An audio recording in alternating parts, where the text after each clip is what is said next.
Ini dahsyat ya, seorang pengawal presiden. Saya rasa mungkin WA-nya Jokowi dia tahu. Coba ya. Terima kasih. Assalamualaikum warahmatullahi wabarakatuh. Waalaikumsalam warahmatullahi wabarakatuh. Saya testimoni ya hanya sedikit saja, simpel. Gimana sih secara aduh jadi grogi juga nih. Jadi grogi juga. Alhamdulillah di belakang nih tim saya ada 40 orang yang hadir. Terima kasih. Ya. Jadi Bapak Ibu saya cerita sedikit. Saya dulu sebenarnya di bisnis itu diajak tuh awal tahun 2016 ya. 2016 pertama diajak sama Bribka Rahman, yaitu satu letting dengan Bribka Gusmik. Waktu itu ketemu sama beliau, ya beliau mengajak saya. Waktu itu beliau kasih brosur sama saya, tapi waktu itu saya tolak. Brosur itu saya lipat, saya kantongin saja Bu. Habis itu ciao ya. Habis itu ciao pokoknya. Karena saya waktu itu Bapak Ibu ya, saya masih nyaman. Saya masih nyaman waktu itu saya ya masih nempel sama artis Bu ya. Waktu itu saya masih ngikut sama Raffi Ahmad Bu ya. Waktu itu saya jadi bukan bodyguard sih, tapi ya istilahnya ajudan beliau waktu itu saya nempel. Saya 3 tahun setengah Bapak Ibu ya, ikut beliau itu dari tahun 2014 saya ikut beliau. Setelah awal 2017 saya resign, mengundurkan diri dari beliau. Kenapa? Karena intensitas pekerjaan Bapak Ibu ya. Jadi kerja itu dari pagi memang sampai malam. Sampai malam saya bilang, saya nyari duit begini amat, saya bilang. Pulang ke rumah istri sudah tidur jam 1, jam 2. Terus berangkat kerja jam 5 sudah stay lagi, istri masih tidur. Saya bilang, saya nyari duit buat siapa? Saya selalu berpikir, saya bilang gimana ini caranya. Akhirnya ketidaknyaman itu selalu mengganggu pikiran saya. Akhirnya saya resign. Nah beliau Bribka Rahman, saya keluar dari Raffi itu awal 2017 Desember. Beliau follow up saya lagi. Bang, ayo bang, ini ada program bagus. Saya bilang yang mana bang? Yang saya tawarkan waktu itu, ini loh, letting saya juga, Bang Gusmik bonusnya waktu itu masih silver agency, beliau kurang lebih hampir 15 juta. Saya bilang beneran gak sih ini? Coba deh Bapak, Abang bilang abang datang ke rumah. Nah, habis itu beliau itu Bribka Rahman datang ke rumah jam 4 sore menjelaskan bla bla bla sampai jam 11 malam tuh, menjelasin dari jam 4 sore sampai makan ngopi pokoknya sampai selesai. Habis itu saya nggak banyak berpikir Bapak Ibu, saya langsung nabung berdua sama istri waktu itu 700. Saya nabung berdua sama istri 700.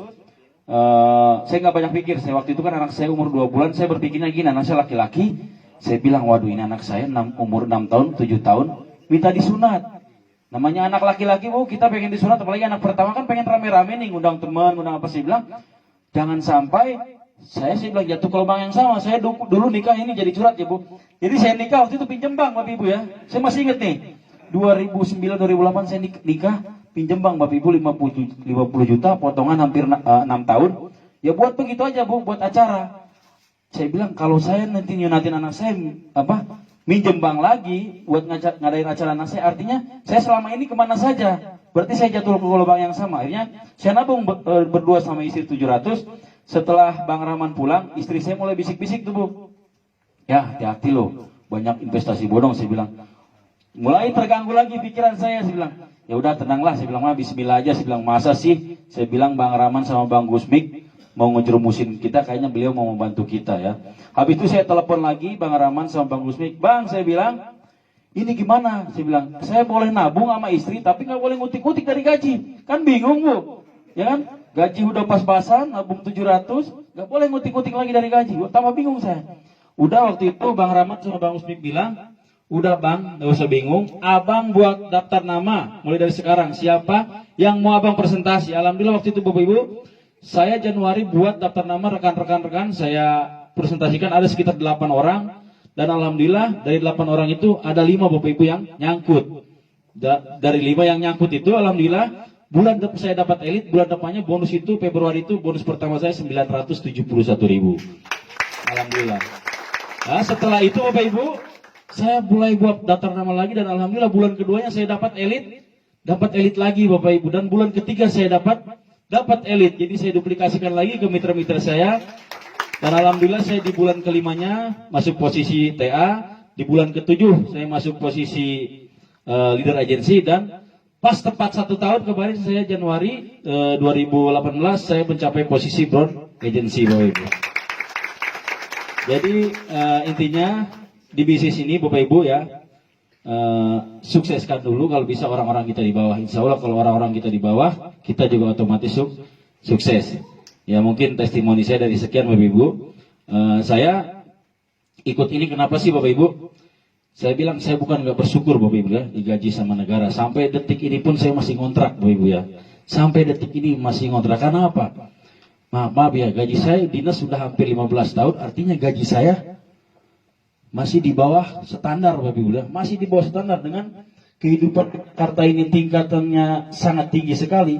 Sampai sekarang saya masih ngontrak. Artinya Bapak Ibu, kehidupan saya ya cuma gagahnya doang Bapak Ibu ya. Gini, ya kan kalau di TV itu pas Wapres begini, sama Bapak Ibu ya, nggak ada apa-apanya, ya, sama, cuma gagahnya doang Bapak Ibu ya.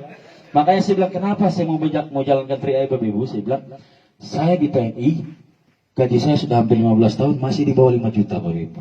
Tapi saya di 3i Bapak Ibu, 1 tahun saya fokus, saya posisi Brown Agency, bonus saya selalu di atas 5 juta. Artinya layak nggak saya perjuangkan di sini Bapak Ibu? Layak Bapak Ibu saya perjuangkan, ya. Makanya saya bilang saya fight di sini. Target saya bilang saya nggak muluk-muluk. Ya sekarang alhamdulillah dari 3i ini sudah hampir 2 tahun saya kumpulin bonus saya dan saya sekarang mau ngambil rumah di daerah Cipondo Bapak Ibu ya. Alhamdulillah sedikit-sedikit walaupun DP-nya belum lunas ya. DP-nya masih ada kurang sedikit lagi. Kemarin yang punya tanahnya bilang DP belum lunas, belum bisa dibangun. Ya Bu, nggak apa-apa saya bilang. Yang penting saya bilang saya udah DP kapling. Kaplingnya apa-apa deh saya bilang.